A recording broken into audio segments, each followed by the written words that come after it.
I'm on live. Good evening, friends, and we are back again for yet most awaited the big talk. And before I commence my talk, I always introduce my university to those of the viewers who are here for the first time.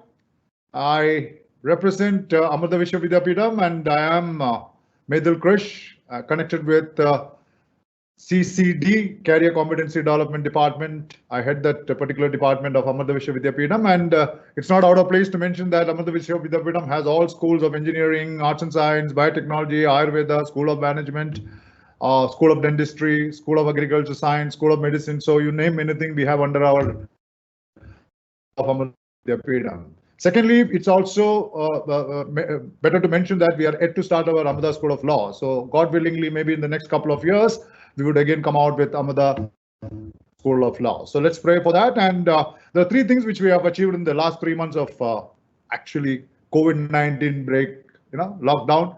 The first is that we have been ranked as the first private university as per the Times Higher Education is concerned. So that is one achievement in the month of April, not April, May, right? And the second achievement as per the NIRF National Institution Ranking Framework by the MHRD, we have moved from the 8th position to the 4th position. So we can proudly say that we are the fourth best university in India. And the third one is the current one, we have been chosen as the fourth best university with regard to innovation. So three things have happened in the last 4 months of lockdown, and we are thankful to all our alumni, students who are there, the faculties, the management, right, and the well-wishers, and extremely thankful to you for making Amrita into much higher heights from what it was in the year 2019. So it is not the end of the tunnel. We have a long way to go, move ahead, and I'm sure that your prayers and best wishes will take us to much higher heights. Thank you so much. Now, looking at the screen, you would have seen the big talk was always with the, I won't say big people, but big by age and experience. So for a change, I felt that the talk may be big, but I felt let me bring an youngster, right? A youngster, I'm sure each of you are waiting to understand and know who he is, right? His name is, how do you pronounce it? Agastya? How do you pronounce your name, my dear sir? Yes, sir. It's Agastya. Agastya. Oh, wonderful. I don't want to pronounce it wrong. Some people get angry. Why are you announcing it in a different way? So Agastya should be a Sanskrit name, isn't it? It must be a Sanskrit name. Yes, sir. Yes, sir. What is the actual meaning of that, Agastya? Agastya, as you know, was a rishi. I mean, that's who I'm named after. But Agastya itself, the name itself means conqueror of mountains. Oh, wow. No wonder. I think you are on the right track of being with us as far the big talk is concerned, because you have been conquering, right, the peaks and peaks of mountains. So congratulations for that. So how young are you? 24, 25? I'm 25 years old. Oh, wonderful, wonderful. That's great. So you're on the peak of your, the youth, I would say. Now coming back to you, I know your dad is in the armed forces and your mother is a educationalist. So you must have learned a lot of things in terms of discipline. A lot of knowledge has been shared from your parents. So all those things are fine with me. Agastya, I want to just ask you, from when did you start your schooling? Where did you start your schooling? And up to 12th, where were you? That was my first question. So since your father is in the defense forces, I'm sure, did you move around with him or you were settled down in one place? Which school did you go? I would like you to answer my question. Sure, absolutely. So you're right about that, sir. So since my father's in the army, I kept switching around. I was never in one place for more than 2 to 3 years. In fact, before that, how many places in India have you moved around?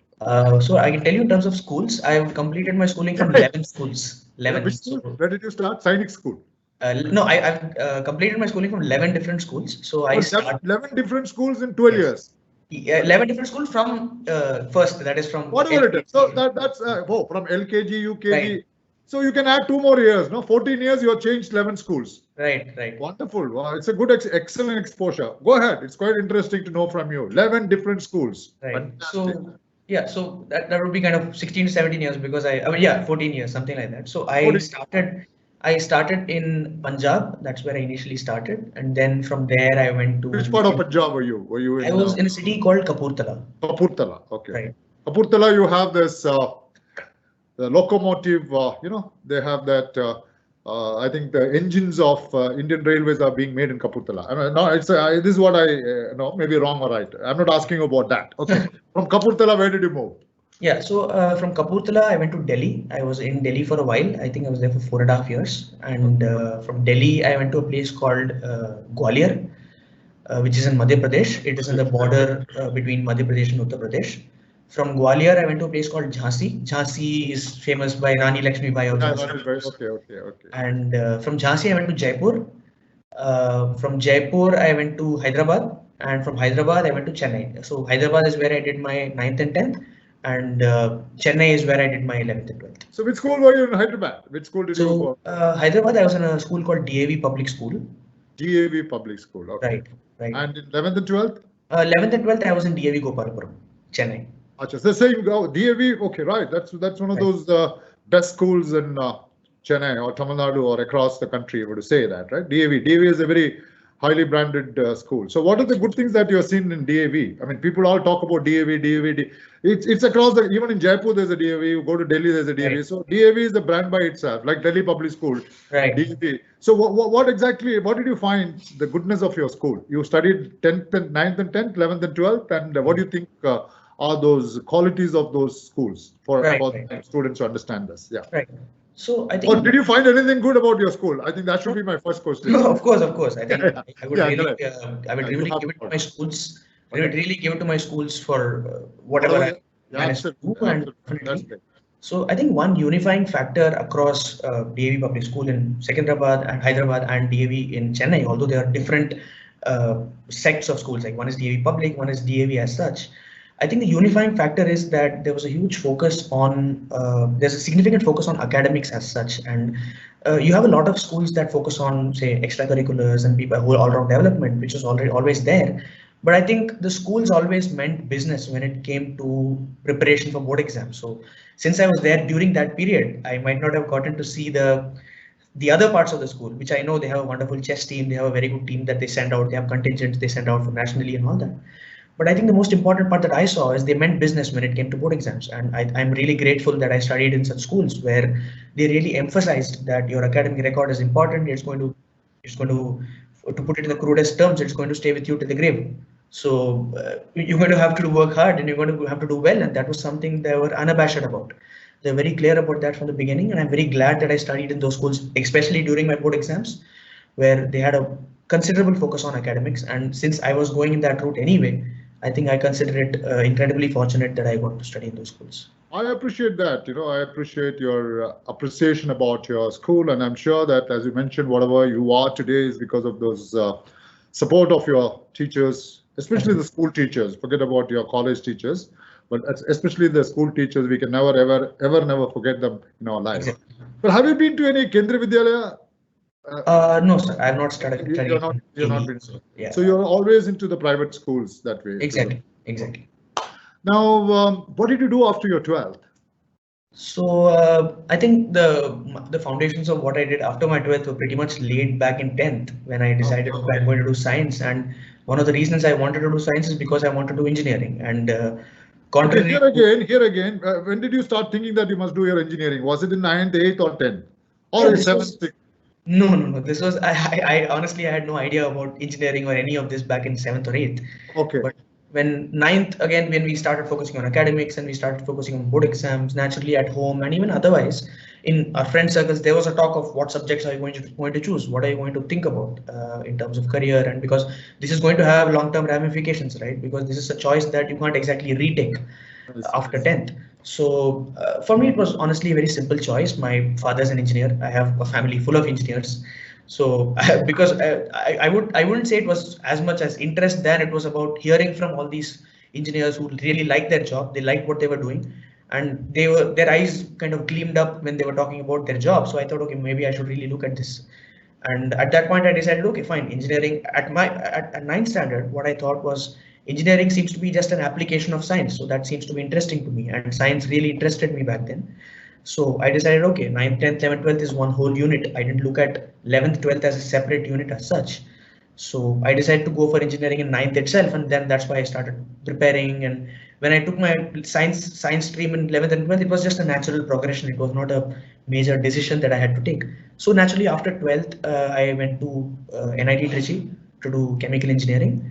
Although since then a lot of things have changed and I'm not in any related field now. But at the time it was a well thought out decision. I could have got electrical and mechanical, which are how could you call it, more ranked colleges. I had a rank good enough to get electrical and mechanical, but I thought maybe I should do chemical because I was really interested in physics and chemistry.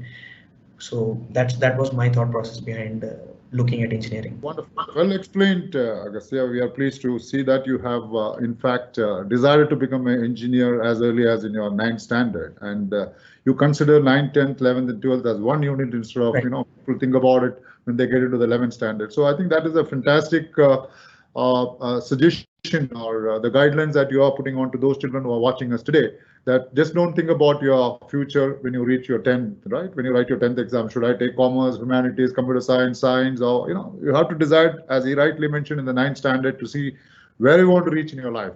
Excellent. I think I appreciate for that. Now, you also mentioned that the entire family, they are engineers, right? I mean, your dad is an engineer, maybe uncle or whoever. I mean, a lot of engineers in your family. But I'm sure that few of them would have discouraged you because being an engineer, they would have known the nuisance of engineering or getting into engineering profession. Like, for example, some of people who have already been engineers, they say, don't take up this, man. I know what it is. Like some doctor parent would say, don't touch medicine, man, how difficult it is, go into engineering. So did you find any such opposition? And if you had found, don't mention the name of the person who opposed you. That doesn't really look nice in an open forum.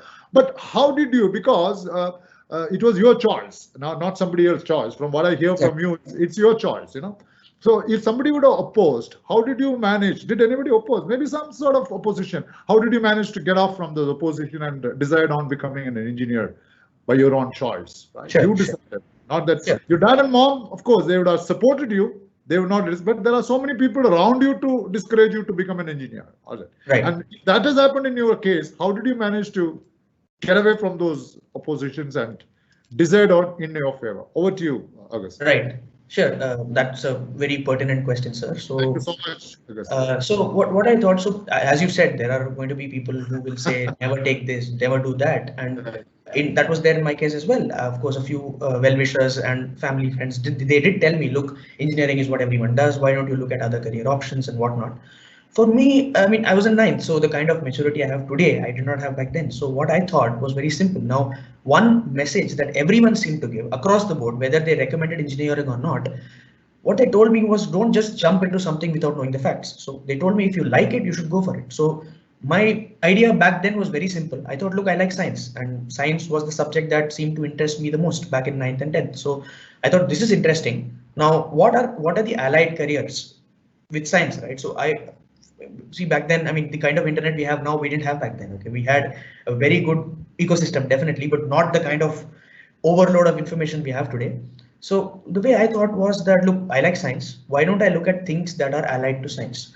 So I looked at pure sciences as a career option. I looked at engineering as a career option, and I looked at a couple of other hybrid career options, right? Like something, a mix between pure science and engineering, for example, like the degrees they offer in IISc Bangalore, for example, which is a 4-year course, but it's still a pure science course, which was unusual at the time, whereas it is the norm today.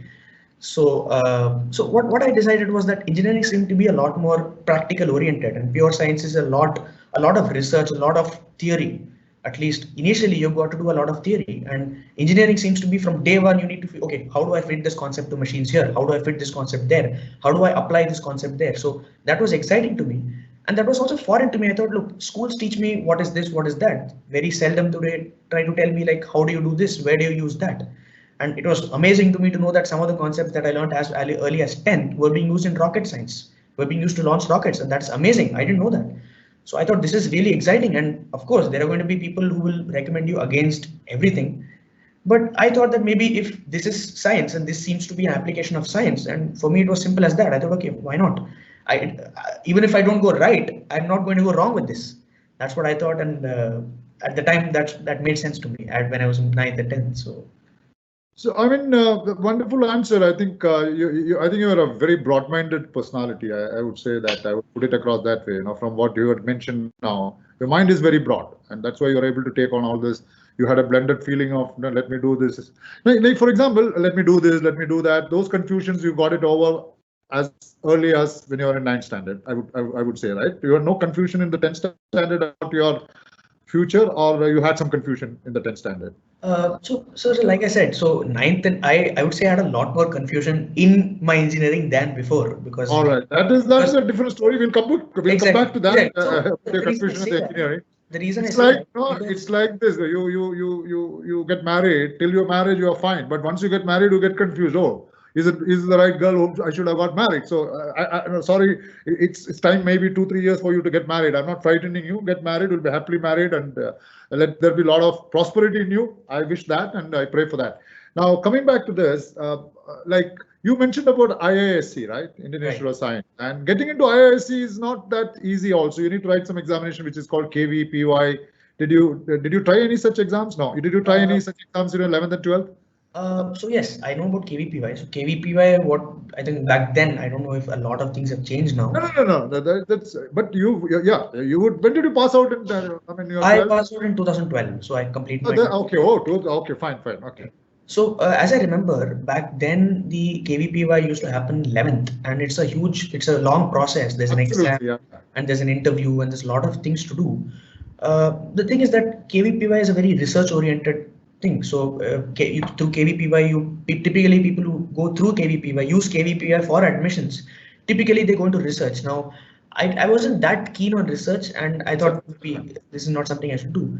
But sir, to answer your question, like you said about the confusion back in 9th and 12th, I would say back in 9th, there wasn't a lot of information we had. Okay, so we had a select set of information, and most of the information used to come from people people you talk to.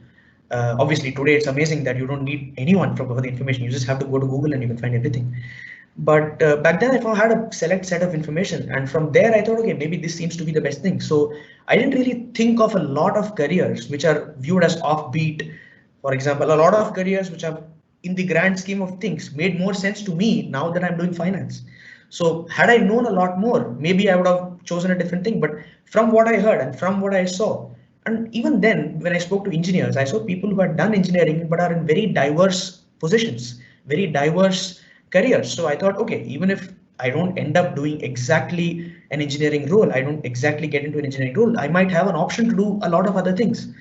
And I thought at that time that seemed pretty clear. And obviously, in retrospect is 2020, so we can always think back and say maybe I could have done something different, maybe something could have gone better. But at the time, it was very clear. Okay, I like science. Let me do science. Let me apply science. Simple as that. Absolutely. And you then finally you went into like earlier it was known as REC. When I was a student, it was called as REC Trichy, most sorted after engineering college, if you ask me those times. And a couple of my friends also have passed out of REC, and of course they are retired now. One of my close friends retired as a director in BHEL in Ramachandrapuram. So now it is known as NIT Trichy. Even today, if you look at it, in like for example, if you look at IIT, you talk about Delhi, Bombay, Chennai. Like if you talk about IIMs, you talk about Ahmedabad, Bangalore, Calcutta. So REC, again, my NIT Trichy is most sorted after by most of the students who clear their JEE main. Those time also there's something called joint examination main, and then I don't think advanced was there. It was one examination for both IITs and NIT, right? There was only one exam. Based on your merit, you get into IITs, and on that you get into NITs. How was it in 2012 when you passed out of your +2? Right. How was it? So, sir, it was quite similar to what we have now, except we had JEE mains, which was called AIEEE back then, All India Institute of Entrance Exams. And so the only difference was that back then AIEEE and JEE, what we call JEE Advanced today, were two different exams. So one was for NITs plus a host of other colleges, and JEE was just for IITs. So today what has happened is JEE mains is a qualifier for advanced. Right, so we didn't have it back then, so we just had two separate exams. So that way it was quite similar. It's just that the name got changed to JEE mains today and became a qualifier exam for IITs. Absolutely. Now it isn't easy to get admission into either IITs or NITs for that matter. I mean, how did you manage to crack those examinations? I mean, you are capable, but then there would be some ways of cracking these examinations. Not that everybody can crack those examinations. And today it is one of the toughest examination, JEE, right? So how did you manage? What was your preparation for it? And you said you were eligible to get mechanical. Those times the mechanicals were, was on the top of the table, but then still you took chemical because you are interested to do something connected with chemical engineering. So in that particular case, how did you go ahead preparing? When did you start preparing? How long did you prepare? Because this will be helpful for us. The same preparation even going today. I mean, how did you manage to prepare yourself? Did you get up early in the morning at 3 o'clock? Did you have a timetable with you? How did you do that, Agastya? It's not so easy to get into and crack these examinations. Just let you brief to our viewers as to how did you manage to crack this. Absolutely. So I'll try to explain it as briefly as possible. So I think one of the most important thing that I just put it out there before I began saying is that anyone can crack this exam. It just requires effort and good planning. So it's a lot of the exams. I mean, exams in engineering entrance exams, whether it's for JEE mains or JEE advanced, it's about preparation. It's not about ability, because most of these exams are based on a particular syllabus. And obviously you gain ability as you study more, as you practice more, as you prepare more. And as you get more comfortable with these exams, you're going to be able to clear it. So don't, what I would want to kind of tell the students is that don't go into the preparation zone thinking that you cannot clear it. Only a select few people clear it. It's not like that. You can be the select few people. So having said that, I think, I mean, and these days you have a lot of videos, you have a lot of material. So I think the first thing to do is, as you said, sir, to create a very good timetable. Right, because most of the students go to school as well, and one of the mistakes that some people I see doing even today is that they end up neglecting their board exam marks for these exams, right? So that's a problem. So you've got to do well in your board exams and also in these exams, right? So I think one of the most important things is to create a timetable, to create a schedule for yourself. So because you're going to be going to school, so if you go to school, you're going to wake up at 7 o'clock, you're going to come back by 2:33, and from there you have the entire day. So what do? And you've got to stay healthy too. You can't prepare for 24/7, sacrifice your sleep, sacrifice your diet. You've got to stay healthy. This has to be sustainable. And so what I would say is, one, create a schedule. Next, talk to good people. Try and talk to people who have already cleared these exams. To go online. Even if you don't know anyone, there are going to be so many people who have cleared, who are just putting up videos for free, who are just writing blogs for free, or just telling their experiences. Try to gain from these experiences. But again, don't get consumed in these experiences just to keep reading them and never actually prepare. And to leave students with some final thoughts is that preparation is always better than planning, because if you keep planning, there's no perfect plan. So plan as you prepare as you plan, right? So because if you keep planning, you will never be able to create the perfect schedule for yourself, because there's something going to happen. You'll have relatives' marriage. You can't just cancel all that. Life needs to go on. So create a good schedule for yourself and definitely keep preparing. And the hours are unfortunately important. I wish I could say that you don't need to put in the hours, but unfortunately you do need to put in the hours. You need to work a lot, and just think of it this way. Think of it as a very, very crucial investment you're making in yourself for the future, because I'm incredibly grateful that I prepared for so long, for hours and hours and hours in 11th and 12th. I'm so glad I did that. Now, if you ask me to do it today, I don't know if I can do it, but I'm so glad I did it back then. And I don't think students should think of it as this 2 years in limbo. A lot of people think life is not happening, I'm not going out, I'm studying, but it's okay. If you have chosen this as a career path, then why not go guns blazing, right? You go full blood, give it a full-blooded go, and don't just think of it about it as, oh, I'm sacrificing something. Come on, you're not sacrificing anything. You're just working towards your goal. So absolutely. I think that's important. Now, when you said about timetable, when you talk about timetable, I mean, most of us make timetable. Yes, I've seen. I also made timetables, and there are also students who make timetables. And then after the exams are over, suddenly the timetable falls from a book, and look at, oh, I had a timetable. Is it? Oh my God. This is generally. I'm not talking about people like you, but 80 to 90% of the students of this nature. They make a timetable, but what are your suggestions to have a real concrete timetable, which will make you work towards timetable? It's not that you make a timetable because somebody asked me to make a timetable and stick to those timetable. Can you give us some directions as to how, while you make a timetable, how do we go about it? What are the points that we should put into the timetable? Right. So, sir, as you said, that happens with everyone. That happened with me too. I think one of the most important. Very honest that we're saying. Exactly. That happened with me too, sir. So when I created a timetable, I think I failed about 10, 15 times. I mean, it just went all sideways. So I think one of the most important things, one of the how do I put it? The stupid things that we do, we try to create a very, very ambitious timetable. So we create, I'm going to do 2 hours of this, 2 hours of that, 2 hours of that, 2 hours of that. We create an 8-hour timetable, and that's when you start off, maybe at the end of your preparation, maybe when you're warmed up, it's okay to study 8 hours a day, 6 hours a day. But when you're just getting started, I think it's okay to start with a very, very reasonable expectation. Why not start with something like, okay, at least 2 hours today. So it can be 2 hours any day. So this could be one thing. So you say, okay, today I'm not going to sleep unless I study at least 2 hours of physics, for example, or 2 hours of maths, for example. And then when you get very comfortable with that, you say, okay, why not I increase it by 1 hour? Why don't I add one more subject? Why don't I add one more topic? Why don't I add one more exercise problems, set of exercise problems at the end? If this doesn't work out, if a flexible timetable doesn't work out, tell yourself this, that 2 hours between say 7 o'clock to 9 o'clock, I'm only going to do this. Even if you don't study, all you can do is you take away your mobile, you tell your parents to take away your mobile, your laptop, whatever, keep the book in front of you. And just, even if you're not studying for those 2 hours, at least keep it in front of you. You're going to start feeling guilty. Oh my God, at least the book is in front of me. I don't have my mobile. I don't have my laptop. At least start studying. So I think it's important to start small. Like don't start. I started like this too. I started off, I'm going to do 6 hours per day, but it's not possible to start off with 6 hours per day. So start off with 1 hour per day, then make it 2, then make it 3, then make it 4, then make it 5, then make it 6.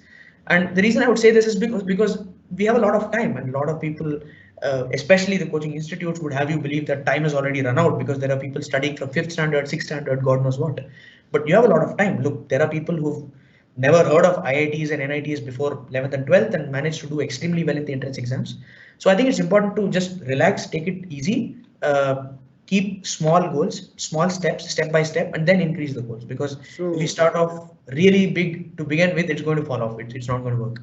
So Agastya, you are saying to think big, but start slowly. Always. Think big, like big talk. We are in a big talk. Think big that you want to study for 10 hours or 12 hours a day. But then if you're studying only for 2 hours, don't suddenly jump from 2 hours to 10 hours. That's not possible. Exactly. If you're getting up at, let's say, 6 o'clock in the morning, I've seen some children, they suddenly from 6 o'clock, they want to get up at 2 a.m. in the morning. Parents are very happy. They get up in the morning, they keep the book on the table, and within an half an hour's time, you can see the head on the table instead of on top of it. So what Agastya is advising to all of us is to think big. Yes, that thinking must go on as big as possible, but then start slowly. As he rightly said, if you're studying for 2 hours, increase it by 1 more hour, 3 hours, and that's excellent. I think I clap for you for the way you are advising the children as to how one should go about. So thank you so much. Now on the timetable part of it. Now, Agastya, I want to talk to you about preparation. You said preparation is the key to success. I mean, the more you prepare, the better results you are in. No doubt about it. I agree with you on that. Today, if you see, the parents are listening to you very carefully. There are some parents who are now listening to you, and there are some parents who have listened to similar Agastya's a few years back, and what they have done is they started preparing for JEE from 6th standard itself, right? You did mention now people are not out of IIT till the 10th standard. They come, they prepare, and then they get through IITs. But what do you say about people, parents, putting pressure onto the children in the 6th standard? What is JEE? How do you go about studying physics, chemistry, mathematics? How do you tackle those examinations? I don't know, I leave it to them. But in your opinion, how many hours, when do you really need to focus on preparation for JEE? Is it on the 6th standard, or is it in 8th standard? Is it on 10th standard, or is it 11th standard, or 12th standard? Now something is called 13th standard. I'm sure about it. You would have heard, because 13th standard, you go to Kota, where there are a lot of coaching centers. The people who don't make it 12th standard for IITs, they come and do the 13th year there. So what is your gut feeling on as to when should you start? And if at all you start, how many hours of preparation that you need to complete a day for us to crack this JEE? Over to you, Mr. Agastya. Right. So, sir, what I would say is that I think it depends on a student's capabilities and capacities at that point of time. So I know of students, I know very close friends of mine who have studied from 6th and never made it to these colleges. I know students who studied from 11th and easily made it to these colleges. And I also know students who studied from 6th and made it to these colleges. So there are all kinds of people. But I think it's again a question of how you're able to take it. I think again, parents and teachers need to assess where their children are at that moment. For example, if you have a student in the 6th standard or 7th standard who's able to digest the syllabus very easily and he thinks I want more, this is nothing, I know easily, I mean I know I want to learn more, so maybe it makes sense at that point to put him in an IIT coaching, although I would disagree because 7th 8th is a good time, you need to have fun because you're anyway going to be studying from 9th. But even if the parents feel that okay fine, my child is very good, he's able to he's getting first rank or second rank in his school very regularly and with very little effort, then maybe I should put him or her through some extra training. That may make sense, but I can tell you I was not like that. I was not just cracking exams left, right and center without effort. So I think for people like me, and I would say 90% of the people will be like me who would want to enjoy that 9th and 8th, 7th and 8th one, who need to put effort in exams. So I think it's okay to start from 9th or from 10th. And also it's a question of sustainability. So I know people who start from 9th, study a lot, study for 4-5 hours a day for 3 years and burn out right at the end. Okay, so you can't risk burnout, and burnout is a very dangerous thing. So if you study for 10 hours a day, ultimately you've got to write the exam. And if you burn out a few months before the exam, then all your preparation just went to waste because mentally you just lost all the will to prepare. So I think it's again on capability. I think back then I didn't think of this much. I didn't think of capability, capacity. I said, okay, entrance exam, let me prepare. But I think these days there's a lot of information. There are a lot of tools, and schools and parents are extremely proactive in kind of understanding where their children are, where the students stand. And if they get a sense that look, if you have a student who's struggling to even I don't know, struggling to get a decent score in school exams, sending that kid to an IIT coaching might not make sense. Maybe the better thing to do would be to bolster his fundamentals and try to improve his performance in school, and then maybe send to an IIT coaching. So it's all about capacity and capability. And in terms of hours, there's no holy grail to it, if I can say. I mean, there's no thing like 4 hours or 5 hours. It's all about how comfortable you get. So for example, if you would take a topic like, I don't know, number systems, for example, in mathematics. So if there might be kids who just read it, who just breeze through the book in 1 hour and they say, okay, I can solve any problem. But there might be people who wrestle with it for 3 days and say, okay, I'm still not comfortable. So again, I think a constant self-appraisal is needed in such competitive exams because ultimately it is a competitive exam and you've got to do very, very well. So I feel it's unfortunate I'm not able to give you a very straightforward answer to this. No. There is no straightforward answer at all for my question. So you are right on your track. Now, you had, of course, we mentioned about your entry into NIT Trichy, the 4 years into chemical engineering. Could you just tell those children, your life in NIT? I mean, it's again, you would have toiled yourself, not just getting into NIT, but your 4 years of real struggle.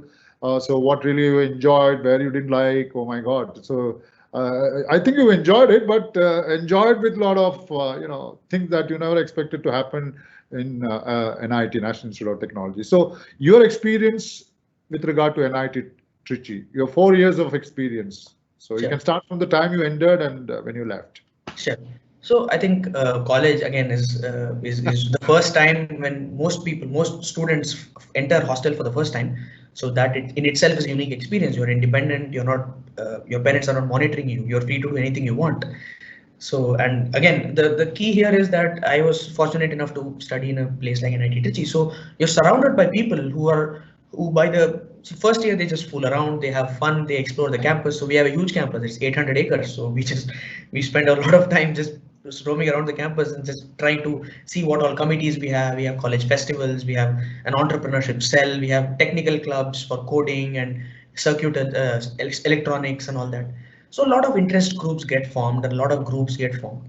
But I think the most important thing for me in NIT, if it would define my 4 years, would be the intensity of it, right? So although it was a very relaxed, you ask any NIT person, nobody would talk about the intensity. But when I say intensity, I mean, by the second year, the college starts heating up. People start talking about what should I do? Should I go for an MS? Should I write GRE? Should I write CAT? Should I prepare for the IAS? Should I sit for college placement? Should I start preparing for that? So there is a shared intensity that goes on at that point, even though it's not intense in the sense that you're talking about it 24/7, but you know that the other person is thinking about it. So you need to start thinking about it, and you form groups where people start thinking about it.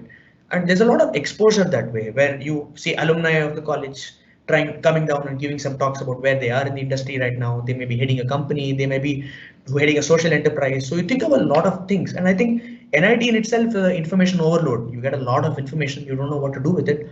But I think the best part about it is you really get to handle all of it with the peers. And as I mentioned, NIT is a place where you have all these people who have been through a competitive filter. So you have everyone who's looking to do something good. Even the person who says, okay, I just want to have fun in my life is going to end up in a very, very good company. So I think that the peer group is defining in NIT. Of course, the campus is, I could talk about the campus for hours. I could talk about the college festivals. I could talk about the student clubs, but I think the peer group really defines it. And so the shared consciousness. So we think about what we need to do. We think about our career, and second, third, and fourth year become quite serious in that. Even though we have a lot of fun, even the course load gets lighter as you go to the fourth year. I think the thought process of what you need to be doing, what you should do in the future, what you should do, say 10 years in the future, that starts to really get, okay, maybe we should focus on it. Maybe if someone needs to do research, he needs to focus on GPAs, he needs to get research internships. So for example, batchmates of mine who ultimately went to the US to do MS, they focused on scholarships like DART and MITAX, which sends you to Germany and Canada to do research internships for 3 months. That's an amazing exposure. People who would like to do MBAs might want a corporate exposure. People who just want to do more research might want to go to IIT or IISc or do a 3-month research project. So we get a lot of time in NIT. So it's all up to you how you use the time.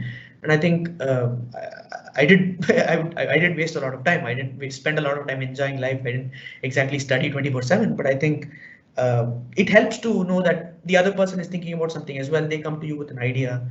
So that way, I think NIT was, there's a burning intensity, it's like embers, not burning, not a blaze of fire, it's like embers. People keep thinking about what to do. And peer group was really defining. That's what I would say. And I'm friends with most of them even now. We keep discussing career tips, what to do, what not to do. So I think the network also gets formed in NIT for the long term. And we don't realize it back then, but of course. Great. Relevant. Nice to hear, Agastya. And I'm sure after you would have completed in 2016. When did you complete your engineering? 2016. And you would have gone for some job, right? I mean, or you would have been working somewhere before you got into XLRI. Right. Where were you working? I mean, where were you placed once you completed your BTech in chemical engineering? Yeah. Where did you work? I mean, you worked in some companies. Yes. I should be sure. Where was it, and when was it? So, that's here is where the decision making comes into picture, where I got confused and whatnot. So I didn't sit for college placements back in NIT. So when I graduated, I was without a job. I didn't exactly graduate with a job. But then I decided that I'm going to prepare for CAT. I wanted to take a year gap, but it was not such a good idea to take a year gap. So I worked in an edtech startup, education edtech startup called 2IIM. It's a CAT coaching company as well. They are also into school mathematics and a lot of other things. So I worked there. I worked there as a content developer and I worked as a business development team, basically. It's a startup based out of Chennai. So it was synergistic in the way that I could work and also prepare at the same time. So I could prepare for the CAT. So basically my work pretty much tied into the preparation. So it was a very good experience of working in a startup. I worked there for a year before going to XLRI. It was a very good team. So there were only 5-6 people. You get involved in almost every aspect of the company. You know which direction the company is going. That's something that a lot of people cannot say, because you work in such a huge, well-oiled machine that you really don't know where it's going. So working in a startup was a very, very good experience for me, especially before MBA, where I know what are the marketing campaigns going on, how are the finances of the company, what is the strategy of the company. Even though I didn't realize it back then, I think it was a very, very good experience. And so yes, that's where I worked for 1 year. I was based in Chennai, and then I joined XLRI to do my MBA. Viewers, let me also tell you that getting into IIMs through CAT and XLRI, Xavier Liberal Relations Institute, Jamshedpur, getting into it's also a big task. It's also equally tough, and there's a separate examination for XLRI, right? I mean, you need to write separate. And they're known for human resources. I think at those times, I also tried to get into XLRI as early as 1979. I got through the examination. Somehow they didn't like me to join them. I don't know, for whatever reasons, they didn't send me an admit card. But I did apply. I did apply for Jamshedpur. I remember that was in the year 1979. Okay. And I studied in Loyola College. So the person who's, I mean, there's all some interconnected. So I applied and then I didn't get through the interview part of it. Okay, let me be very honest. So in this case of why did you suddenly think, from an engineering to a management course? I mean, what really triggered your mind that let me now stop looking at the strategies, let me stop looking at the marketing, let me stop at finance, and let me go and then do a 2 years. This is a 2 years management course. And I think you did it in finance and marketing, right? Or you specialized in finance. When did you realize that this 2 years of your MBA is a must for you to climb the ladder up in your career? When did you realize it, and how did you get into XLRIs, which is equally tough like IIMs, and how did you manage to crack that particular examination and interview? You're smart enough, I'm not denying that, but I want my viewers to know, and you should expose your smartness to others. So let them copy your smartness and be successful in life. This is what I want. Definitely, sir. But again, at the outset, let me say that it's not about being smart. Again, it becomes about effort. So you are very moderate. I mean, in the sense. So yes. So sir, I started thinking about MBA back in my second year of NIT Trichy. Okay. Yes, so I started thinking about it primarily because I realized that, see, science is a lot about curiosity, right? So if you're interested in science and engineering, you need to be curious. You need to keep being curious. You need to want to know, why does that work this way? Why does this work with the way it works? So I realized that and at around the same time, I joined the sponsorships team in my college festival. So I decided, okay, why not try something out? So there I used to interact with companies a lot. I used to kind of try to convince them to come and sponsor our festival. And there I needed to be very logical, because I used to get questions like, why should we give money to your festival? Come on, I have better things to spend my money on. So we had to think really logically. And I kind of liked that. I liked the fact that I used to think logically. This was about companies, how they spend money, why would they want to spend money, what value add they would get, and all of that. So I started finding that a lot more interesting than my engineering itself. And what I also thought was that as my curiosity decreased in chemical and science, my interest in this communications and finance and how a company operates, how an industry operates, increased a lot. And as I said, in second to third year, there's a shared intensity among all the NIT people where people start exploring options. Of course, one of the options that's thrown around was MBA. And I explored it and I realized that entry into one of these colleges, as you mentioned, say IIMs or XLRI or FMS for that matter, could be could be an excellent place to enter into the corporate world. So I thought, if I want to enter into the corporate world, let me do it after an MBA and not directly after NIT. Because as an NIT, I'm a technical person, I'm an engineer. I know stuff about chemical engineering, but I still don't know how a company works, how a company runs. So I thought, why not try and understand that? Why not try and explore that and then go for it? So that was my thought process, and that only increased as I spoke to more and more people who are about MBAs, who I spoke to seniors who had gone to IIMs, and they spoke about how amazing their experience was. So my desire to get into one of these institutes really increased at around the time when I was in my second to third year in NIT. Again, I started preparing somewhere in the middle of my third year in NIT, where we get all these coaching institutes. They come to campus and then say, if you're looking to MBA, please sign up with us. So I signed up as well. And that's when I started preparing. And so around the time, again, peer group, right? So I had a bunch of friends next to me who were also preparing for the same exam. So we used to discuss strategies, what to do. And the only thing here is that CAT is just a filter. So for example, in CAT is the exam we write, CAT and XAT, CAT for IIMs and a host of other colleges, and XAT, XAT for XLRI, and again, a lot of colleges. So I think back in 11th and 12th, all you need to do is really clear the exam. There's a cutoff, you clear the exam, you get in, simple as that. But for MBA, it's not like that, as you mentioned yourself, sir. So there is an interview process. I myself applied I got calls from a host of other colleges, which I went till the interview and they did not select me. So it does happen. So that's how it is. So, and we have to really prepare for the MBA itself. But again, the most significant barrier here, if I can call it that, the barricade is CAT, because that is the most significant barrier, because you have 2 lakh people writing the exam. And you need to get, I don't know, upwards of, as an engineer, you need to get upwards of 99.5, 99.2 percentile to have a shot at these colleges. And even that might not be enough. So that's when I started preparing. And again, I would say that, sir, it's about effort. You need to put in effort. You need to be logical. You need to build ability. And again, it will not be about the hours. It's not about how much you prepare. You can prepare for 6 hours a day, 7 hours a day, and not go anywhere. So plan well, try to understand the exam, write a lot of mock exams, which is also important in JEE and JEE mains and all that. So mock exams and preparing, and I think today it's very easy for people to get access to free resources to prepare. They don't even need to sign up to any coaching institute necessarily, although it helps. But again, it's about effort, putting in the hours, working, trying to plan well. And I don't want to go into the specifics of the exam itself, but you get the idea.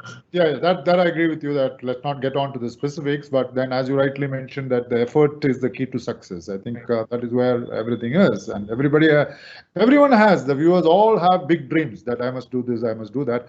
But when it comes to efforts, they take a back seat. So they want things to happen by shortcuts. So there is no shortcut to success. The success is only through the efforts. The higher the efforts, the better the results. So that's what. And secondly, Agastya did mention that it would be better for someone to work for a year or a couple of years to get to know what is management as such. How does the organization run? What is financial department? What is HR department? What is marketing department? What is systems? What is operations? So once you get used to it and then you go and study, right? You practice it first, and then you go for the theory becomes easier. And meanwhile, you would have taken a lot of pain in preparing for ZAT and CAT and all those things. So these are all fine. And then I find if you go to IIMs and look at those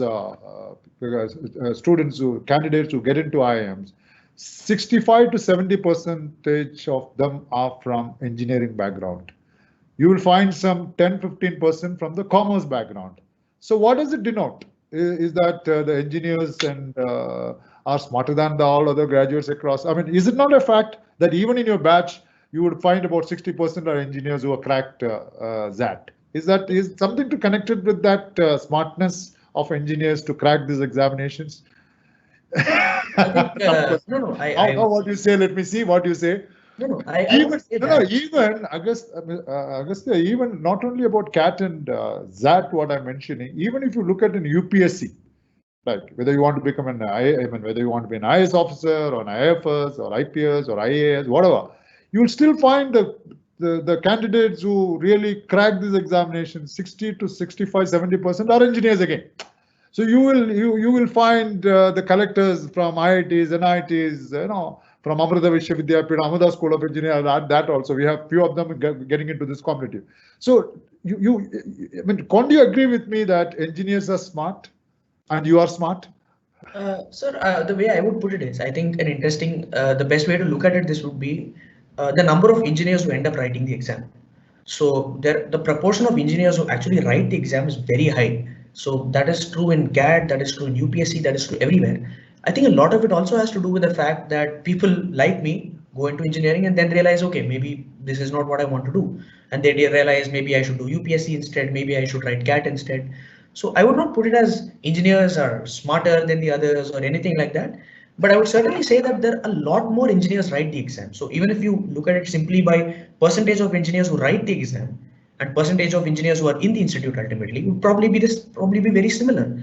So you have a lot more engineers, and overall you have a lot more engineering graduates than you have commerce graduates, than you have humanities graduates. You have a lot more engineers in the pipeline, the system. So a lot more engineers write the exam. So in terms of smartness, I think the only place where engineers have an edge in exams like CAT, I cannot speak for UPSC, is the fact that there's a heavy quantitative aptitude component in CAT and ZAT. So for these, because engineers are very comfortable with mathematics, because they have maths for all 4 years and they use maths in various other subjects as well. I think there is where engineers have an edge, because they are very comfortable with mathematics. They deal with mathematics, so they've been dealing with mathematics for a very, very long time. So that is what I would say. I would definitely not say something like engineers are smarter, because the secret is the mathematics. There is, at least to crack those examinations, it must be really, and that's why engineers like people, I would always say people who score a mediocre mark in 12th standard, 60, 65, 70%, should not take up engineering, because engineering, you need to have a lot of creativity, a lot of problem solving, a lot of innovations in your mind. Your mind should be totally different than from an ordinary level. So I mean, let me honestly say they are smart. I mean, not the others are not smart. They are smart. So commerce graduations, I mean, they're also smart. Even an economics graduate, they're also smart. I'm not saying that. But why I wanted to know from what I wanted to know and why I wanted to know is that in most of such examinations, 60, 65, maybe as you rightly said, the number of people who are writing is more in terms of CAT or whatever it is, or ZAT or whatever examination. So the success ratio also will be high for that. But as you rightly said, is that mathematics which helps them to crack those tough examinations. Well said. Now, I want to ask you one more question. Like, after your XLRI, MBA, you would have had some internships, right? You would have gone for some 2-3 months. Or how many months is the internship that you go through after you complete your 12 months? About 6 months or no? Sir, in MBA, we have between the course, so between first year and second year, we have a 2-month internship. 2 months internship. 2-month internship. Yeah. This is between the first year of MBA and second year of MBA. All right, so 2. Right. And you did it in which company, your intern? I interned at Goldman Sachs, which is where I also work currently. You are working in Goldman Sachs. Okay, yes. Wonderful. That's great. And engineering in an investment company, I think that's really surprising. You know, are you not utilizing your engineering talent, or are you utilizing your engineering talent into this banking services, the investment banking, what you're doing, or it's totally out of proportion? It's totally opposite what you studied. And how did it happen? This is quite surprising that you are an engineer, but now you are into banking service. Of course, you post-graduated in finance, right? But how did this interest from engineering, or I just wanted to know that you can always change, right? You can do, maybe now you're an engineer. Engineers and doctors also become IAS officers. I'm not denying that. But in your case, how did it change from engineering background to investment banker? Over to you, August. Right. So, sir, as I said, in my second year, close to my second year, I got interested in MBA and how a company works and whatnot. And once I entered XLRI, I had no idea that I'm going to be doing either marketing or finance or operations or HR, or I didn't have an idea. I knew I was not going to do HR because I didn't join the HR course. But otherwise, I did not have an idea what I was doing. So I went in with a very open mind. I thought, okay, let me just explore what there is, and let me try to understand what kind of work goes on in each of the streams, and then maybe zero in on something. So at the time, I felt personally that finance was something for me that was very intuitive. It was ultimately because everything in finance boils down to numbers. And as engineers, you're very comfortable with numbers. You're comfortable in mathematics, you're comfortable with numbers. And you're used to ultimately proving something or disproving something by values and metrics and numbers. And that is something that's not there in marketing, for example. So marketing is a lot about creativity. Marketing is a lot about thinking what sells and what does not. And that is something that I felt my batchmates had it a lot better than I did. So I felt I should try and get into a field where I can use my strengths to do well. And finance was something that I felt fit very well. It fit well because it was extremely logical. You have a valuation, you give a value, you have a number value to it. So every conclusion, every reasoning can be ultimately concluded, can be brought down to a number, which is not what you might not be able to do with marketing or other fields. Now you could ask that why not operations, because operations is extremely similar. It's pretty much engineering. But my question was, I didn't want to get into engineering again. I wanted to kind of move away. I wanted to go into a strategic role where you think about which direction the company is heading, and finance could allow me to do that. So that's the reason I got really interested in finance, because it's numbers based, it's metrics based, and it's very, very logical. And Goldman was one of the companies that came to our college to recruit, and I said, okay, why not give it a shot? I tried to apply. In fact, out of the entire shortlist, I was the only person with absolutely zero finance background, and managed to get it. But again, I would still say that even companies like Goldman, other companies, they don't exactly expect you to have a finance background. They say, look, for them, learnability is way more important than what knowledge you already have. So that's how I got in, and I found it very interesting. As in my internship, it was very engaging. It was very good. It's a wonderful company to work for. So I got really interested. I ended up getting an offer as well for full time, and I joined because I thought, okay, this is a good idea to work here. Yeah, let me tell you, viewers, that it isn't easy for someone to get into Goldman Sachs. It is, those are the top class worldwide banks, and I'm sure that most of you would have heard about this investment banking. There aren't too many credit cards, there aren't too many activities, but it isn't easy. Let me tell you that I was just talking to Agastya that he would have proved well himself during the internship. I'm sure he would have impressed the people, and that would be one of the reasons as to why you were chosen even without a zero background in finance. So well done, Agastya, to get into Goldman Sachs. And I want the viewers, I think it's your headquarters is in Washington. Where is it actually? New York. I'm sorry. So their headquarters is New York. It's I want viewers to know how big is this Goldman Sachs. A few lines about your company, because we are proud to have somebody like you working with a company, Goldman Sachs. Over to you, Agastya. Right. So Goldman Sachs, as some of you might have heard, is an investment bank. It's based in US, and so most of its activities are around the globe. It has a presence in almost every major financial center in the world, and it has activities across the spectrum of finance. So it's not just an investment bank. It has presence in commercial banking. It has presence in asset management. In almost everything finance, Goldman has a presence in. So, and again, the reason Goldman brand is very well known is because they're one of the best, if not the best, at whatever they do, and they try as much as possible to deliver value, and they try as much as possible to hire really good people, deal with very good clients, and all that sort of thing. So that's pretty much it. So I don't want to again get into a specific kind of detail into what exactly is they do, because I'm also bound by some non-disclosure agreement, so I can't talk about a lot of specifics.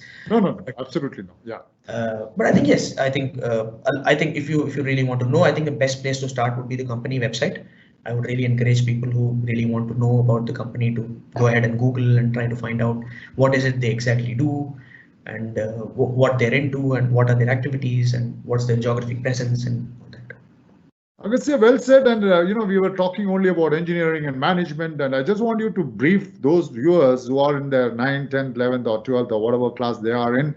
Other than engineering, what are the disciplines that you would recommend, and what are the career options available for our students? Sure. So as I said, so today you have I would again say that, for example, today, as we were talking also about brands, we're talking about NIT and XLRI. What ends up happening is that because there are too many engineers in the pipeline, there are too many engineers in the system, a lot of engineers don't exactly do engineering. I'm, for example, not doing engineering. So a lot of engineers end up doing something completely different, because the job market doesn't have enough space for all the engineers that come out of the colleges, right? So I think it's there's no such thing as one profession is better than the other. I think it's important to be good at what you do than to do some X profession, which is great. I guess 20 years back, maybe you could have said that engineering and medicine are evergreen and don't think of anything else. But today it's not like that. There are infinite opportunities you can look at. So even in commerce, you can do marketing, you can do finance, and obviously the CA route is another route altogether, which is again very reputable, and has a lot of career opportunities. So I think one thing that students in 9th and 11th, 12th should really think about is what are they currently interested in, right? Whatever you have seen. So even if you're only in school, I'm guessing that the level of exposure the students have today is far greater than the level of exposure I had, simply because of the overload of information you have today. So I think I would really encourage students to think about what are you interested in today, and if you're really interested in some X subject or some X thing, then really try to think about how that would translate to a career. Now, it doesn't need to be science. It doesn't need to be math. For example, maybe you're interested in, I don't know, maybe you really like to design things, you like to paint things, you like to create things. So think about design as a career option. We have a lot of top institutes. There's National Institute of Design. It's just one example. I could talk about a host of other career options. So I think what I would encourage people to do is try and think about what you're interested in right now. And then, if possible, of course, through talks that, sir, you organize, which is, of course, great. Try to talk to people who do that currently, who are maybe 5 years down the line, or maybe 6 years down the line. Do they like their work? Is it great? Is it good? Is it bad? So I think the important thing they should be doing is not to look at career and then say, okay, let me do that. Let me force myself to get interested in that, because that can cost you. You might end up hating it totally. So try to think of what you're interested in right now, and then look at the career viability of it. Because of course, a lot of us still tend to think that engineering and medicine are the best things to do, but that's not true at all. You can do pretty much anything, and if you're good at it, there's always a space in the market for it. Then you do engineering and be bad at it. So I think I would encourage students to really think about what they're interested in right now, and then try to Google and try to talk to people to find out if they have a career viability with respect to it, because that is also important.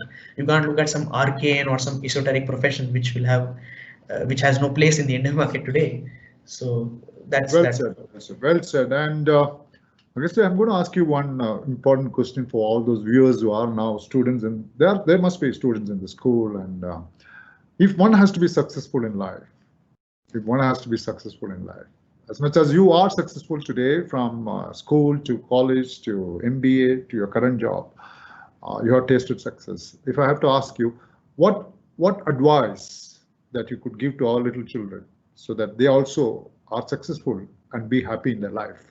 Because you are an youngster, as you said, when you studied, there's not so much of knowledge. So imagine people like me. I mean, when we were students, what type of knowledge you would have had, you can just imagine that part of it. But you are in your youth, you are in an age of prosperity, and I'm sure your advice and your directions and guidelines will pave a long way for our children to follow and be successful and happy in life. Over to you, Agastya. So firstly, thank you for the kind words. But again, I'd like to reiterate that I wouldn't want to pass myself off as a successful person. I'm only getting started. I graduated just last year. So see, success for people, each of us, it is different. Like for some, if you ask me, like somebody's success is the moment I get into NIT, IIT is a success for me. Or something. Say if I get into All India Medical Science, AM and become a doctor, I'm successful.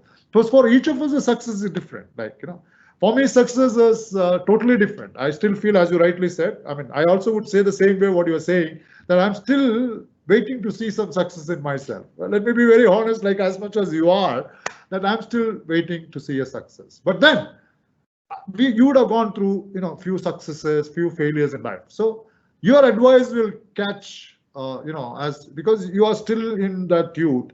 If I say something to the children, it's like advising them.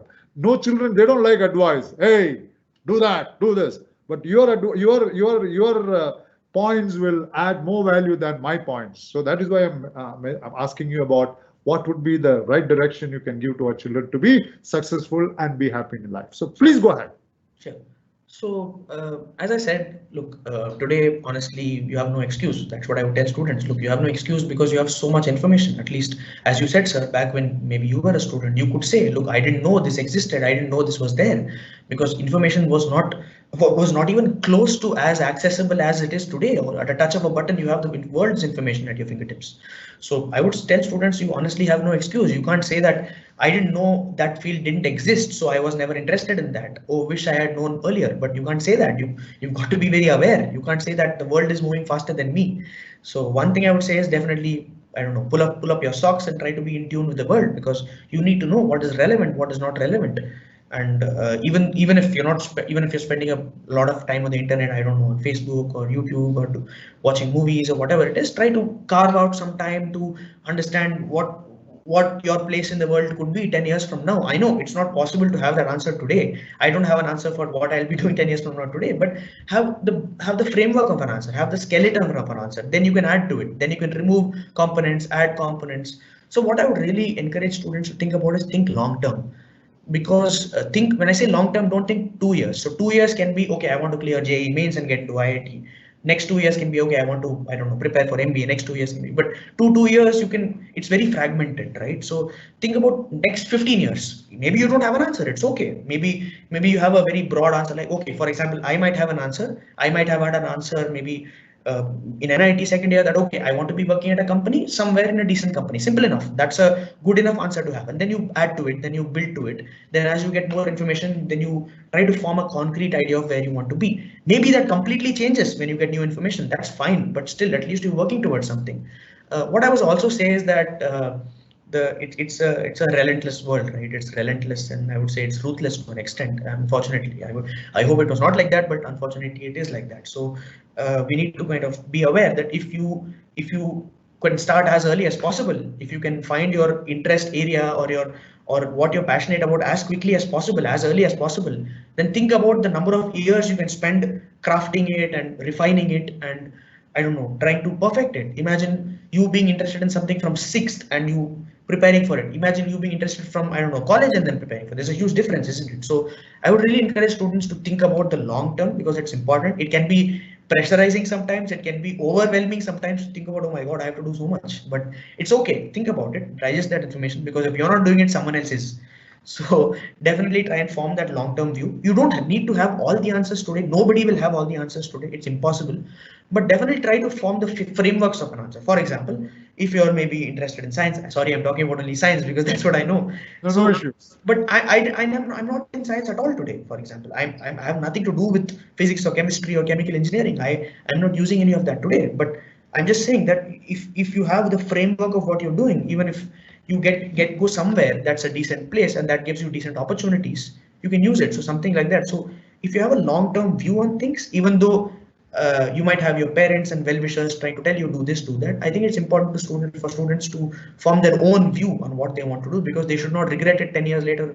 Oh man, I should not have done engineering. Oh man, I should not have done medicine, something like that. So there can be infinite career options. There's no such thing as a bad career or a good career. I have friends who run bands in Delhi, who have a band, they play guitar and they're doing very well. They have a lot of gigs. So that's not bad, right? They have a good life. They're doing what they want to do. And I'm sure that person would have been miserable as an engineer. He would have hated it.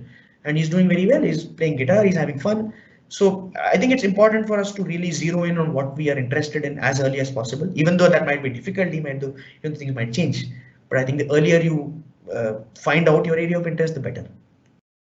I think, I guess to conclude, wherever you had been to, you have clicked yourself successfully, which you may really not accept, doesn't really matter. But then the reason for your success so far and the future is going to be much, much successful for you, going to taste success across, and we pray for that. But from my understanding, after looking at you, after talking to you, it's your in-depth and wider knowledge of different subjects. I think that is one thing which I have learned from you. Thank you, depth you can have. You can have depth in the subject what you are, maybe in engineering or management. But you have not only just the depth of knowledge on the particular subject where you have mastered, but your knowledge is wider. I mean, that is what I find. If somebody asks me, why is that Agastya successful?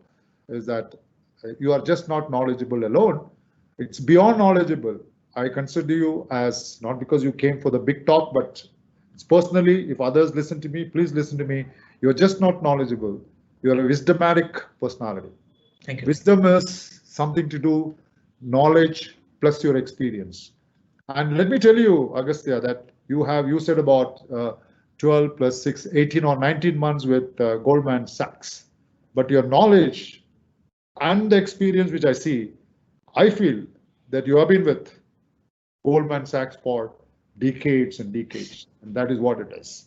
It is not to pull you up, it is not to boost you, but please learn from his understanding of things. And I'm sure follow his guidelines. And I'm sure he's just 24, 25, a youngster. And he doesn't advise, he only guides, directs, and supports all of you to reach your heights and the dreams that you have been dreaming for years in your life. And as he rightly said, engineering and medicine is not the end, which was so earlier. And he has opened up saying that it's not that because you become an engineer, you do a job of an engineer. He himself is an example of being an engineer. Now he's into investment banking. I never knew the time would pass so fast. Generally, I end up my talk at exactly 5. Now we are at 5:08. It's 5 o'clock and 10 minutes. And Agastya, we all pray that yes, you must keep climbing the ladders and keep reaching the pinnacles of your dreams. Thank you. So far you are praying, and I'm sure with the blessings of your parents. And let me say all your success, though your wider and depth knowledge, but always please remember that the parents' blessings and the teachers, what you mentioned, will carry you a long way in your life. Be happy. And thank you so much. And on behalf of Amartya Vishwa Vidyapeetham, we salute you once again for your presence here with us on this most awaited talk, the big talk. Thank you so much. So till we meet again. Yes. Wish you all the best, sir. Thank you, sir. Thank you very much. God bless and Jai Hind. Jai Hind.